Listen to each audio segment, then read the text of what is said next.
తమిళనాట box office competition అంతా అజిత్ విజయ్ మధ్య ఉంది అనుకుంటారు. కానీ కొంతకాలంగా ఈ కాంపిటీషన్స్ కు Kamal Rajini care of address గా మారారు.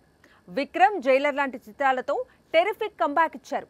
కానీ ఆ తర్వాత బ్యాక్ టు బ్యాక్ డిజాస్టర్స్ తో డీలా పడ్డారు.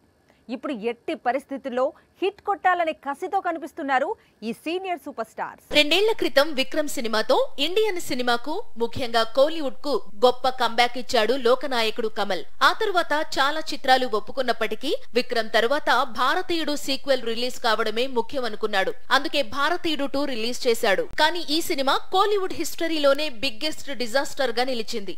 దాంతో ఇప్పుడు ఇమ్మీడియట్ గా మరో కొత్త సినిమాను విడుదల చేయాలనుకుంటున్నాడు. అదే తగ్ లైఫ్. మణిరత్నం దర్శకత్వంలో తెరకెక్కుతున్న ఈ చిత్రం డిసెంబర్లో రిలీజ్ చేయాలనుకుంటున్నారట. నిజానికి భారతీయుడు 3 రావాల్సింది. కానీ ఇటీవల సెకండ్ పార్ట్ ఇచ్చిన షాక్ తో కమల్ ప్లానింగ్ మొత్తం మారిపోయింది. మరోవైపు రజనీకాంత్ కూడా జైలర్ తో బిగ్గెస్ట్ బ్లాక్ బస్టర్ ను అందుకున్నాడు. ఆ తరువాత ఏరి కోరి, లాల్ సలాం విడుదల చేశాడు.